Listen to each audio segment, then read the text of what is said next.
감사합니다. 오늘 찬양 가사에서 말씀하고 있는 그와 같은 사람은 누구인 거예요? 나야, 나. 구원받은 성도는 그렇다라는 거예요. 자, 오늘 말씀은 4장의 마지막 부분이 되는데 두 번째 표적이라는 54절의 말씀을 제목으로 삼았습니다. 46절에 보면 예수님께서 다시 갈릴리 가나에 이르시니, 다시 갈릴리 가나에 이르셨다. 지난주에 이 부분 살짝 언급을 해드렸어요. 앞부분에서 갈릴리로 가셨다 그러거든요.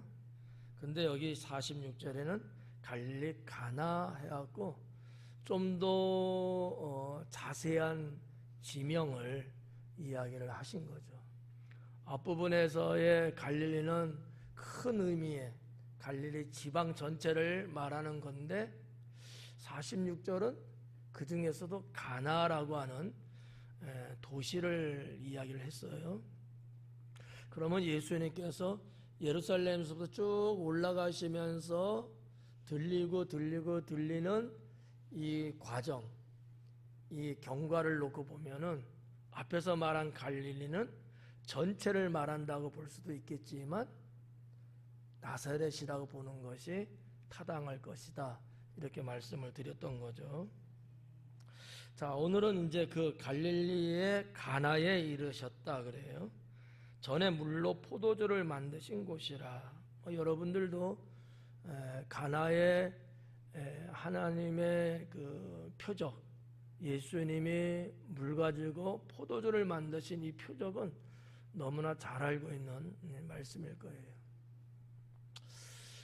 좀 더 공부하는 측면에서 이 나사렛에서 갈릴리 가나까지의 거리는 약 7km 정도 됩니다. 거의 멀지 않은 동네죠. 우리 여기 당진으로 보면 우리 교회에서 출발해갖고 7km 정도면 아마 그 시공리쯤 거의 될 거예요. 기지시 채 못 간 그 정도의 거리가 한 7km 되는데 매우 가까운 옆 동네, 이렇게 이제 볼 수 있는 거죠. 뭐 제가 다 아는 건 아니지만 그 지리적으로 볼 때 이 나사렛에서 가나로 가는 길은 딱히 없을 거예요. 길 하나 정도. 그 당시는.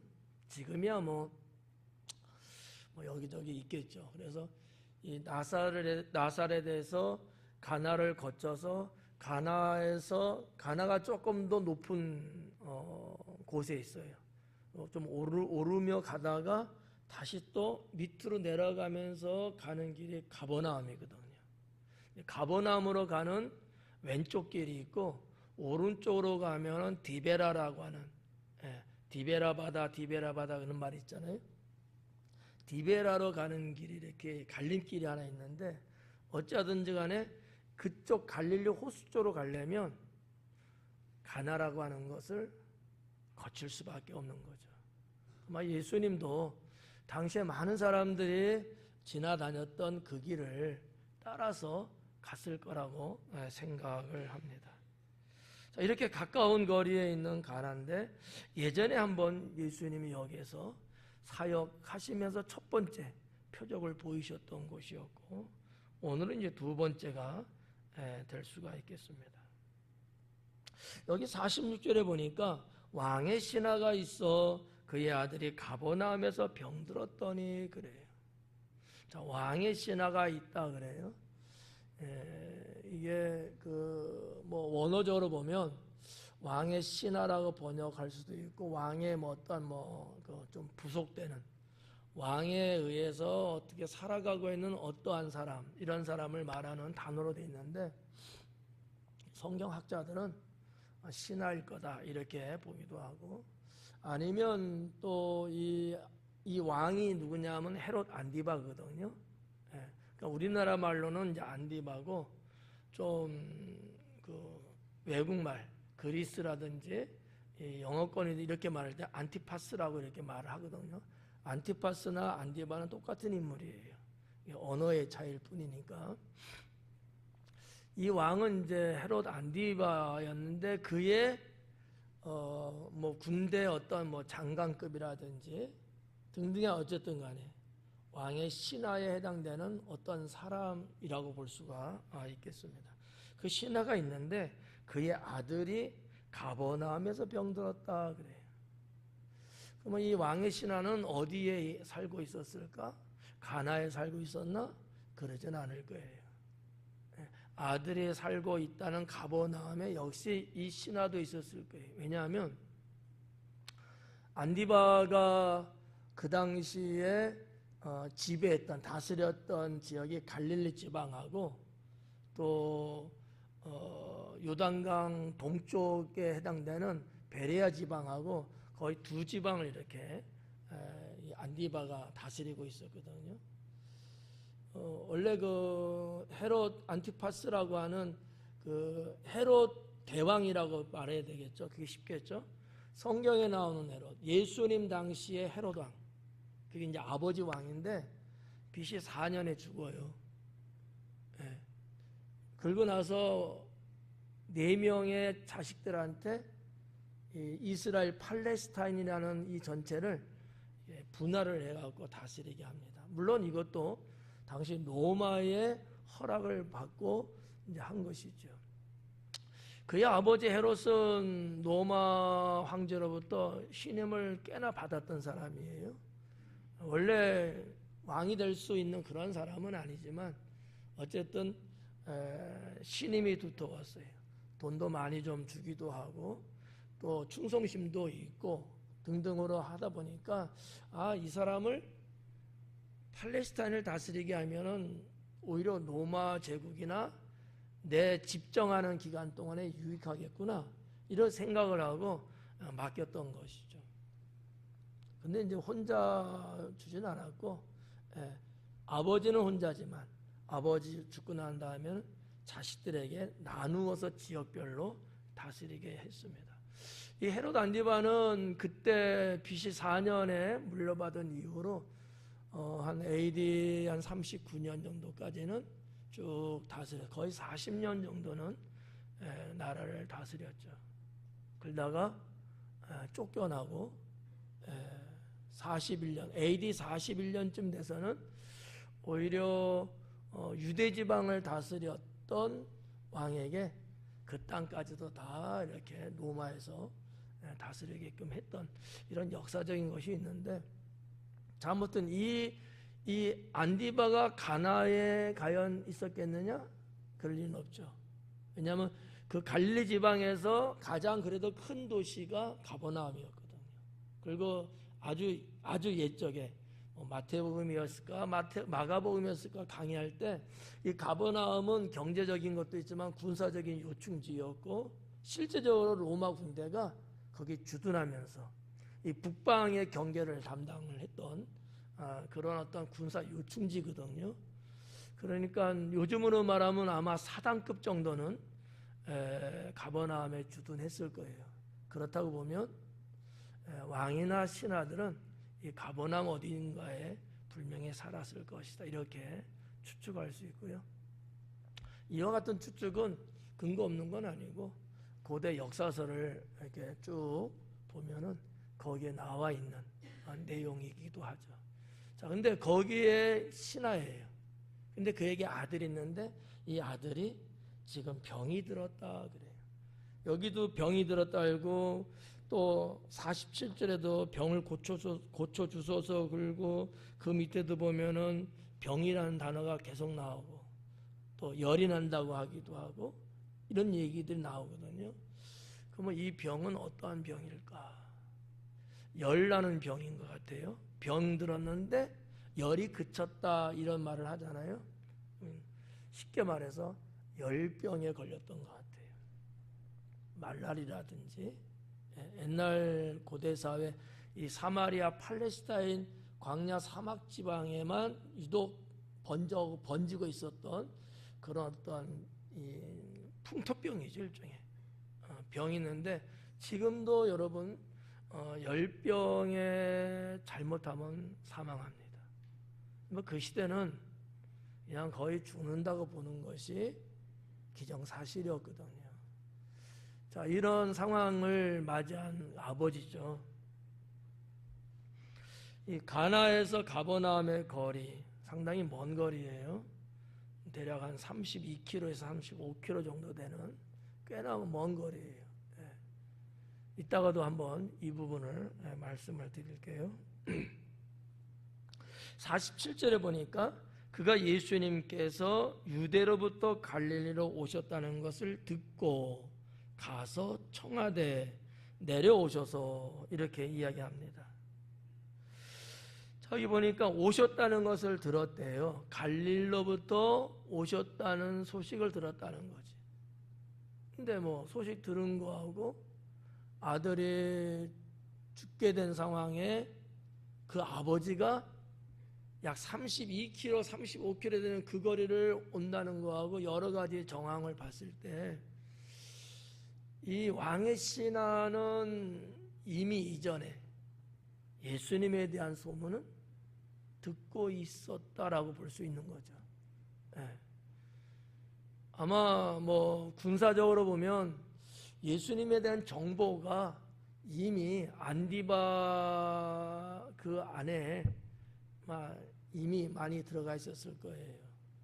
왜냐하면 그 당시도 이 정보나 첩보가 상당히 중요한 시대였거든요.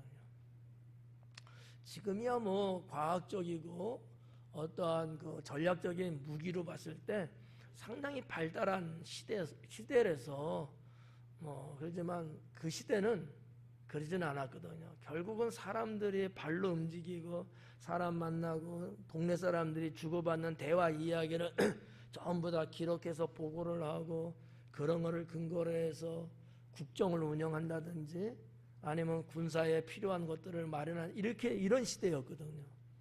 그러니까 분명히 예수님에 대한 첩보, 정보가 있었을 거예요. 안디바 입장에서는 가슴이 두근두근 거릴 수도 있어요. 야, 이런 사람이 있다고? 근데 백성들이 요동을 치는 거예요. 상당히 인기가 있는 거죠. 어떻게 보면 안디바는 두려웠을 거예요. 이러다가 내가 왕의 자리에 쫓겨나는 건 아닐까. 백성들이 그쪽으로 쏠리면서 내가 왕의 이 지위가 위태로운 건 아닐까. 뭐 이런 여러 가지 그런 거 있어갖고 계속해서 정보를 입수했을 거예요. 근데 왕이 입수하겠어요? 부하들이 입수하는 거죠. 그렇다고 봤을 때 이 신하는 단순한 그냥 말단의 신하는 아니에요. 어느 정도 장관급에 해당되는 정도의 신하라면 분명히 이런 분들을 통해서 왕에게 갔을 거란 말이죠. 그러니까 예수님에 대한 소문은 익히 많이 알고 있지 않았을까 이렇게 생각할 수 있죠. 그렇게 이제 오셨다는 것을 듣고 갔다는 거죠. 가서 가나에 간 거죠. 청하대 그래요. 여기 청하대라는 말도 미완료거든요. 지난주에 말씀드렸죠. 계속해서 이야기를 하는 게 들어줄 때까지. 한 번, 두 번 해서 뭐 상황이 이렇습니다. 좀 오셔서 좀 이렇게 우리 아들을 좀 살려줬으면 좋겠습니다. 한두 번 말하고 아니면 뭐 안 되나 보다. 이런 게 아니라는 거예요. 내 요구를 오케이 할 때까지 계속해서 이야기를 하고 있다는 얘기거든요. 그래서 뭐라 그래요? 내려오셔서 내 아들의 병을 고쳐주소서 하니 그가 거의 죽게 되었음이라 그래요. 자, 여기 내려오셔서 그래요. 예수님한테. 이게 상당히 사실은 그 청하기도 청탁하는 것도 쉽지 않은 거예요. 왜냐하면 윗집에서 아랫집에 오고 가는 것 같으면 뭐 오셔서 이럴 수도 있지만 거리가 멀잖아. 가나하고 가버나움의 거리가 걸어서 물려 갔을 테니까 여러분 32km만 해도요 성인 남자가 1시간에 한 4km 걸어요. 오래 걸으면 걸을수록 조금씩 더 떨어지겠죠? 평균적으로 4km를 간다고 해도 48, 38시간 걸려야 돼요. 하루 종일 걸어가는 거리거든요. 여기를 자기가 언제 봤다고 예수님을 거기까지 와서 이런 청을 한다는 게 쉽지 않잖아요. 근데 왜 이게 가능하겠어요? 아버지니까. 아들을 살리고 싶은 아버지의 마음이니까. 그러니까 속된 말로 눈에 보이는 게 없어. 중요한 게 뭐예요? 어쨌든 간에 내 아들을 살리고 싶은 것 아니겠어요? 이런 아버지의 모습을 좀 엿볼 수 있지 않을까. 부모님은 그런 거다라는 거죠. 뭐 다른 유형의 사람들은 뭐 그렇게까지 뭐 간절함은 덜하죠. 그러나 부모님이라는 분들은 세상에서 제일 간절함이 큰 분들이라고 우리가 이제 볼 수 있는데, 자, 어떻게 보면 이제 이런 부분이 있고 뒷부분에도 보면은 예수님께서 네 아들 살아 있다니까 그 말씀을 믿고 간단 말이죠. 그러면 이 왕의 신하는 믿음이 어느 정도일까?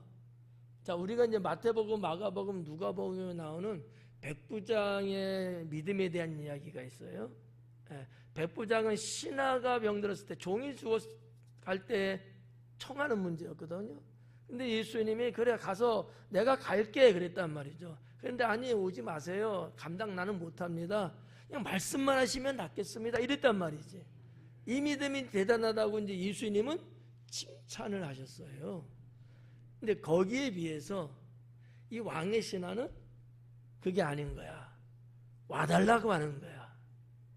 뭐의 차이일까요? 믿음의 차이일까요? 사랑의 차이일까요? 알아서 해석들 하세요.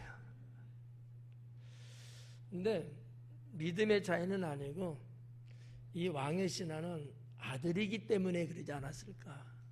왜냐하면 여기는 그냥 내려오셔서 이렇게 하잖아요. 참 어려운 부탁이잖아요. 그럼 믿음이 없었을까? 아니에요. 뒷부분에 보니까 네 아들이 살아있다는 말만 듣고도 그냥 가거든요. 아니요, 그래도 오셔야죠. 이러지 않았다는 거예요. 그렇다고 놓고 보면 왕의 신하도 어느 정도는 예수님에 대한 신뢰? 믿음은 있었다고 볼 수 있다는 거지. 그게 전혀 없다면은, 아니, 예수님이 아들 살아있다고 그 말 믿고 어떻게 가냐고요. 나도 거기서 8시간 왔는데. 그렇잖아요. 장담할 수 있는 게 아니잖아, 그건. 그러니까 이 왕의 신하도 어느 정도는 백부장 같을런지는 모르겠지만 그 정도, 어느 정도는 믿음이 있지 않았겠는가, 이렇게 볼 수 있다는 거지. 이 두 가지가 대비가 되는 거예요. 차이점은 뭘까? 백부장은 예수님이 칭찬을 하셔.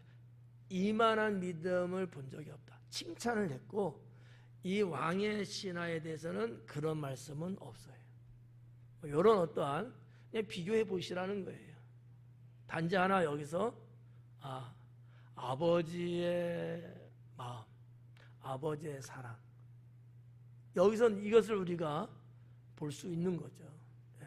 여러분은 어때요? 부모로서 이 정도 어떻게 있어요? 어때? 솔직하게 이 정도 있냐고. 여기서 차로 부산 5시간 가는데 5시간 차 몰고 가서라도 어떻게 좀 내 자식의 좀 어려움을 해결하고 싶은, 그래서 정말 가는 경우 있어요? 간 것 같지 않던데 내가 들은 바에 의하면. 이런 것들을 한번 우리가 한번 생각해 보자는 거지. 이게 부모 아니겠느냐라는 거죠. 물론 부모님 마음은 거의 대동소이하게 내 생명까지도 준다고 하는 게 이제 부모님이죠. 자, 아무튼 이런 부분을 조금 비교해서 본다면 그 백부장과 이 왕의 신하가 그럼 백부장이냐 이렇게 보는 사람도 있긴 있어요. 근데 내용상 같지가 않아요. 그래서 그건 아니고 별도의 별개의 사람이다 이렇게 이제 보는 거죠. 또 백부장의 사건은 예루살렘 쪽에서 일어난 사건이고 여기는 지금 가나 가버나움 여기서 일어난 사건이기 때문에 현장도 당연히 다르죠. 예. 어떻게 좀 구분이 좀 가셔요? 자, 일단 내려오셔서 내 아들의 병을 고쳐 주소서 하니 그가 거의 죽게 되었음이라. 아마 그랬을 거예요. 보통적으로 우리가 그 의학적으로 보면 열병이 걸리면 최하 40도 이상 몸의 체온이 올라가고 고열이 나서 막 45도까지 올라가고 사람이 40도를 넘기면 정신을 잃어버리는 경우가 많고요. 사람의 상태에서 다르지만 좀 더 정신력이 있고 체력이 있고 면역력이 좀 더 좋은 사람은 버텨낼 수 있지만 노약자, 어린아이 등등은 40도 이상 넘어가면요 기절하는 사례들이 많습니다. 그래서 병원이나 의사 선생님들도 보면 38도 넘어가면 위험하다고 해갖고 빨리 처방하려고 하는 그런 게 좀 있잖아요. 그런데 이게 35도에서 36도, 37도, 1도 1도 차이하고 40도에서 41도, 42도 똑같은 1도씩 차이지만 그 부담, 그 위험성은 몇 배나 더 큰 거예요. 네. 그래서 이제 제가 볼 때는 정말 죽을 만큼 열이 아마 났나 보다 이렇게 생각합니다. 자, 그리고 이제 48절에 보니까 예수님께서 이르시되 너희는 표적과 기사를 보지 못하면 도무지 믿지 아니하리라. 어떻게 보면 이건 꾸중이죠. 좋은 뜻으로 말씀한 건 아니에요. 예수님이 원하시는 바는 말씀을 믿는 신앙을 원하는 건데 유대인들은 표적을 구한다 그랬거든요. 유대인들은 뭔가 보여주는 게 있어야 돼. 뭔가 보여줘야 돼. 그러니까 도마도 예수님 부활 사건에서 못 믿은 거 아니에요. 제자 동료들은 부활하신 예수님을 우리가 봤다. 근데도 믿을 수가 없는 거예요. 내가 직접 보지 않으면 못 믿겠다는 거지. 이게 유대인들의 대표적인 사례들이거든요. 유대인들은 표적을 엄청나게 구하는 민족이다. 왜 그랬을까? 왜 그런 것 같아요? 대답 안 할 건 뻔한데 제 생각은 이런 거예요. 이건 그냥 맞는지 틀린지는 몰라요. 그냥 들으세요. 유대인들은 아주 옛날 조상 때부터 하나님의 나타나심을 늘 보면서 살았습니다. 주님이 행하시는 일들, 표적, 능력, 이적 늘 삶 속에서 봤던 민족들이에요. 타 민족들의 신도 아닌 것을 신이라고 자기네끼리 정해놓고 믿고 이런 게 아니잖아. 여호와 하나님은. 그러니까 이런 것들이 어떻게 보면 그 민족성 속에 있어서 좀 그러지 않을까? 이런 생각을 좀 해봐요. 왜냐하면 헬라인들은 지혜를 구했거든요. 그들은 또 조상 때부터 상당히 명석했어요. 말도 잘하고. 그러니까 그 후손들도 역시 지혜가 최고인 거야. 지혜가 최고인 거야.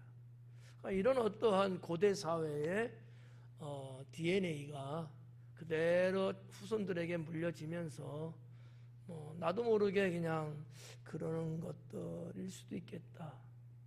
우리나라 대한민국 사람들도 아마 그런 부분들이 다른 나라 사람들에 비해서 뭔가 특이한 점들이 분명히 있잖아요. 그런 거. 그래서 그런데도 불구하고 예수님은 또 사도 바울도 그랬습니다만은 그거를 좋은 뜻으로 말씀하지는 않았어요. 유대민족들은 표적을 구하는 것이 몸에 배어있는 사람이긴 맞지만 그걸 좋게 생각은 안 했어요. 왜 그랬을까? 하나님 믿고 구원받는 거나 하나님의 은혜 가운데 살아가는 거나 그게 아니면 그게 바뀌어야 돼요. 조상 때부터 물려받은 DNA가 표적을 구하는 게 맞지만 이게 구원받는다든지 하나님의 은혜를 따라 산다는 데는 이게 하등의 의미가 없어요. 그렇다면 내 뼛속 깊이 있는 것일지라도 어떻게 해야 돼요? 바꿔야 돼요. 그게 신앙이다라는 거죠. 이거 잘 못 바꾸는 게 우리 한국 사람이거든요. 그래서 하나님 믿는다고 하면서 여전히 불교와 유교의 사상들을 많이들 갖고 있어요. 못 버리고. 네. 이런 게 유대인에게 표적인 것처럼 우리 한국 사람들에게는 미신이죠. 미신. 제가 전에도 한번 말씀드렸는데 여러분 혹시 신문 봐요? 신문 보는 사람 거의 없죠? 네. 아니면 뭐 인터넷이나 이런 데 보면은 뭐 사주팔자, 띠 이런 게 나오는데 그거 보는 사람은 미신을 갖고 있는 사람들이에요. 원래는 그랬어 우리 민족이. 그러니까 지금도 그게 내려오는 거예요 문화적으로. 그렇지만 내가 예수님 믿고 주님 안에서 사는 사람이 맞다면 그거는 바꿔야죠. 네. 이런 거를 말씀드리는 거예요. 네. 그래서 이제 표적과 기사를 보지 못하면 도무지 믿지 아니하리라. 이 표적과 기사, 뭐 계속 뭐 사복음서에 나오고 성경에 자주 등장하는 단어들이죠. 표적, 뭐 표적이라는 말, 세메이온, 이거는 뭐라고 뭐 여러 가지로 하여튼 뭐 이 세메이온이라는 단어가 여러 가지로 이제 해석이 됩니다만은. 좀 대표적으로 표현하면 어떤 거냐면 이런 거예요. 어떤 뭐 표시, 증거 뭐 이런 것들. 하나님이 뭘 하시겠다는 것을 나타내 보이는 게 표적이에요. 예수님이 이런 메시아는 이런 분이야라는 것을 알 수 있게끔 보여주는 게 표적인 거예요. 세메이온이라는 단어는 이제 그런 뜻을 이제 많이 사용했거든요. 예수님은 메시아잖아요. 사람들은 안 믿어요. 근데 예수님이 메시아라는 것을 알리는 방법이 표적인 거예요. 그러면 이 기사, 뭐 기적, 이적, 이건 그건 뭐냐? 달라요, 그거는. 테라스라고 하는 건데, 이거는 경이로운 거. 그러니까 인간으로서는 할 수 없는 일, 신만이 할 수 있는 거, 불가사의한 거, 이런 거를 이제 테라스라고 이야기합니다. 전혀 다르거든요. 근데 하나님은 언제나 표적과 기사를 같이 하실 때가 많아요. 성경에 기록된 거 보면 늘 이렇게 두 가지가 같이 기록이 돼요. 네. 네? 네. 이 정도 그냥 한 넘어갈게요. 49절에 신하가 이르되 주여 내 아이가 죽기 전에 내려오소서. 내 아이가 죽기 전에 내려오소서. 네. 다급한 거죠. 아까 내려오셔서 말씀드렸는데 예수님이 너희들은 왜 표적과 기사만 보려고 하느냐. 그러니까 시간이 조금 이렇게 가고 있는 거예요. 몇 분인지 몰라도. 아버지의 마음에선 아니 그런 얘기하지 마시고 빨리 좀 그런 마음이 이제 여기 속에 있지 않을까 그런 생각이 좀 들어요.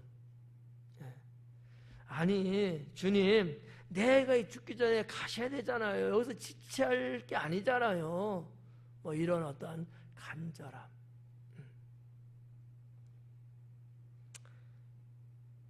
우리가 이런 간절함 갖고 기도를 하면 얼마나 좋을까.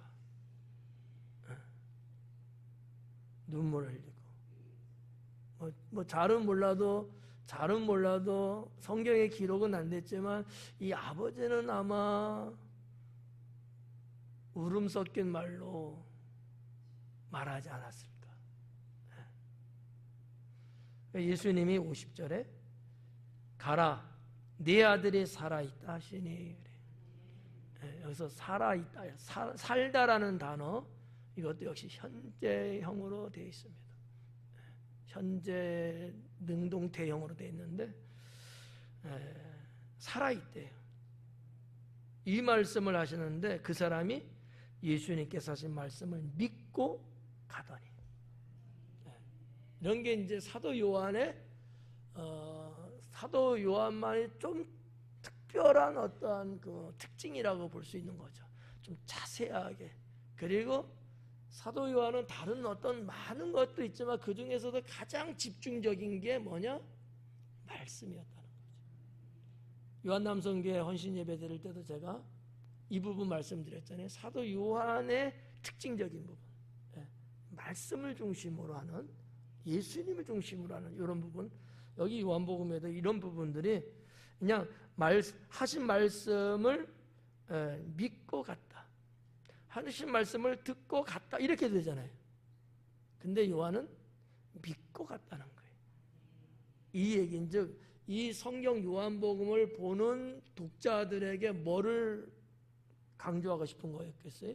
믿음을 강조하고 싶었던 게, 하나님 말씀을 믿는 이 신앙, 이거를 좀 알려주고 싶은 사도 요한의 마음이 담겨 있겠죠. 51절에 내려가는 길에서 그 종들이 오다가 만나서 아이가 살아있다 하거늘, 그래. 내려가는 길에서 그 종들이 오다가 만나서, 그 종들이에요. 이거는 신하가 아니에요. 신하 휘하에 종들이 있는 거예요. 왜냐하면 왕의 신하니까 급이 있잖아요. 그 집안에 종들이 있단 말이죠. 그 종들이 가버나움에서 출발해서 가나로 오는 거야. 왜? 우리 주인은 가나에 먼저 갔으니까. 근데 이 주인의 아들이 죽지 않고 호전된 것을, 열이 떨어지는 것을 보고 알리고 싶어서 카톡하면 되는데, 그래서 가는 거고 왕의 신하는 내려가는 거고, 이러면서 어느 지점에서 만났겠죠. 그게 뭐 어느 지점인지는 몰라요. 아무튼. 근데 제가 볼 때 여기 성경에 기록된 내용을 자세히 한번 계산을 쭉 해봤어요.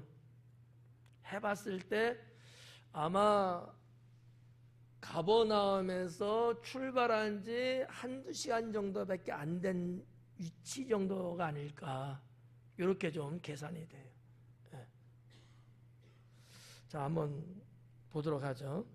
내려가는 길에서 그 종들이 오다가 만나서 아이가 살아있다 하거늘, 이 만난 지점이 분명히 있는 거죠. 그 지점은 약 오후 6시에서 9시쯤 되는 거리가 아니었을까, 이렇게 볼 수 있는데, 밤 9시면 팔레스타인 땅에는 정말 어두운 밤이에요. 그러니까 9시까지는 아닐 것 같고 6시에서 7시 사이 사람을 보고 식별할 수 있다든지 뭔가 이 정도의 거리지 않을까. 그렇다면 한두 시간 정도는 이미 지난 후가 아니었을까, 이렇게 이제 저는 이제 계산을 합니다. 자, 그 52절에 그 낫기 시작한 때를 물은즉 어제 7시에 열기가 떨어졌나이다 하는지라, 그래. 어제 7시에. 자, 유대인들의 시간을 봐야 돼요. 유대인들은 오늘과 어제 이 시간이에요. 별로 의미 없죠, 여러분에게는 이런 것들이. 해가 질 때부터 다음 날이에요. 해가 지기 전까지는 오늘이고요, 지고 나면 내일이고요. 이미 졌어요. 그러면 지기 전 이쪽은 언제가 되는 거예요? 어제가 되는 거예요. 우리같이 생각하면 안 돼. 우리는 자고 나고 일어나고 뭐 이래야지 되잖아요. 유대인의 시간은 우리하고 다르기 때문에 6시간이 달라요. 근데 여기 보니까 7시에 그랬어. 7시에서 6시간을 가면 오후 1시가 되는 거예요. 그러니까 오후 1시하고 오후 7시는 같은 날이 아니고 다른 날인 거예요. 이해 가는 사람만 들으세요. 예. 설명을 뭐 더 이상 어떻게 할 수가 없고 이렇게 보시면 돼. 이게 유대인의 시간이 이제 그렇다는 거죠. 그냥 읽으면은 이해가 안 가. 야, 출발했는데 어제? 이게 말이 안 맞잖아. 이렇게 볼 수 있거든요.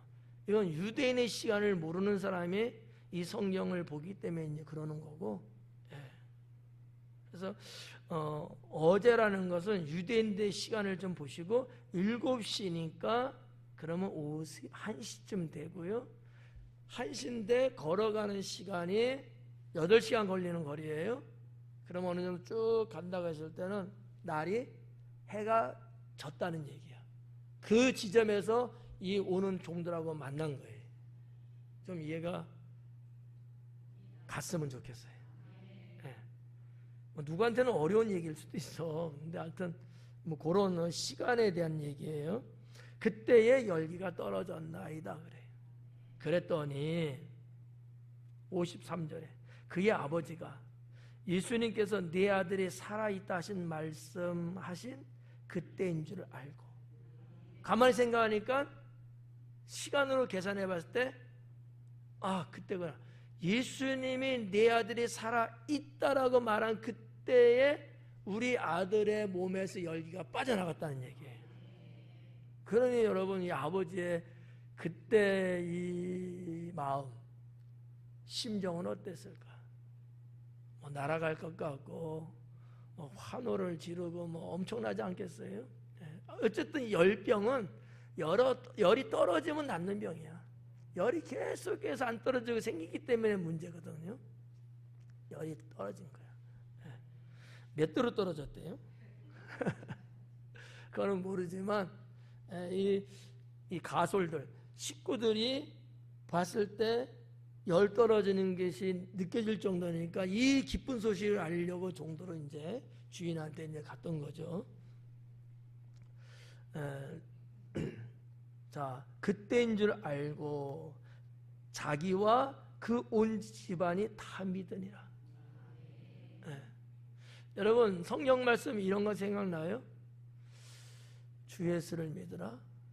그리하면 너와 내 집이 구원을 얻으리라. 사도행전 16장 말씀이죠. 이 말씀이 이제 여기 관련해 생각할 수 있고, 자, 이 부분 다시 한번 볼게요. 자기와 그 온 집안이 다 믿었대요. 여러분의 알고 있는 성경 지식에 어떤 사건이 있었을까요? 이런 일들이. 간수자? 뭐라고요? 빌립보의 간수? 그게 사도행전 16장 말씀이니까 그거 말고, 그건 했으니까. 사마리아 여인이에요. 운물가에서 만난 사마리아 여인.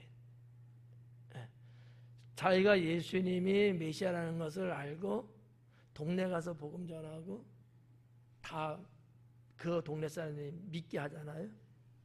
대상은 다르지만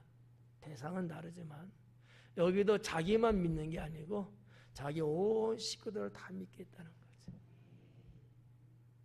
이해 가셔요? 이런 부분. 그러면 사도 요한은 왜 이런 말씀들을 기록을 했을까? 예수님의 사역 속에서 지금 보면은 어느 지역에서 한 사건 하나, 어느 사건 하나 이렇게만 나오거든요. 그러면 실제적으로 예수님이 사역하시는 내내 어서 하나 이렇게만 있었을까요? 아니면 더 많은 사건들이 있었을까요? 더 많은 사건들이 있지 않았겠어요? 그럼에도 불구하고 다 기록은 안 했어요. 정말 성경을 기록하는 저자의 관점에서 봤을 때 뭔가 성도들에게 이것을 전하고 싶은 특징이 있었을 거예요. 그거를 중심으로 그것들만 마치 모음집처럼 골랐을 거라는 거죠. 제 생각이에요. 그러면 사도 요한은 사마리아 여인의 사건과 바로 이어서 왕의 신하의 사건이에요. 공통점이 뭘까? 안 들려요? 이방인의 구원. 그럴 수도 있죠. 근데 왕의 신하는 이방인이 아니고 유대인일 수도 있어요. 왕이 유대인이니까. 여러분은 제가 그렇게 강조했는데도 그거 못 잡고 있는 거예요. 말씀. 주님의 말씀을 믿는 것에 대한 것이 공통적인 거예요. 지금 사마리아 여인도 예수님 말씀을 믿고 듣고 믿었거든요. 그리고 복음 전하고요. 그리고 그들이 구원받게 되고요. 예수님 말씀을 듣고 들은 그 말씀을 믿었어요. 보고 믿은 게 아니고 똑같아요. 이 과정이 4단계거든요. 진리의 말씀을 듣고 첫째, 그 다음에 믿고 그 말씀을 전하고 전함받은 그들이 다시 예수님을 믿고 이 사이클이 4개로 똑같이 흘러가고 있어요. 그래서 제가 볼 때 사도 요한이 이런 부분을 계속해서 하나의 사건 속에서 이 요한복음을 성경을 받아서 읽을 성도들에게 이 부분을 상당히 강조하고 있구나 라는 것을 좀 생각을 했습니다. 여러분들은 신학생이에요. 신학 공부를 하는 거 그 이상이거든요. 등록금은 내셔야죠. 자, 하여튼 이런 내용을 좀 보시면 공감이 좀 갈 거예요. 아, 그렇구나. 그렇게 연결이 되는구나. 마지막 54절. 이것은 예수님께서 유대에서 갈릴리로 오신 후에 행하신 2번째 표적이니라. 2번째 표적이다라는 거. 사실 뭐 예수님이 공생의 3년 6개월 동안 행하신 일들은 어마어마하게 많죠. 많지만 성경은 무엇을 기록한 책이다? 구원을 기록한 책이다. 그래서 성경에는 TV를 봤다 안 봤다가 안 나와요. 이런데도 웃지 못하는 건 왠지. 성경은 어떤 사람은 왜 이렇게 어쩌고 막 그렇게 한 사람이 있어요. 성경은 잡다한 세상 이야기 쓴 게 아니고 하나님의 구원을 기록한 거기에 초점을 맞춘 책이기 때문에 우리가 거기에서만 벗어나지 않고 성경을 보시면 적어도 70점 이상은 아마 맞히지 않을까 생각됩니다. 기도하겠습니다.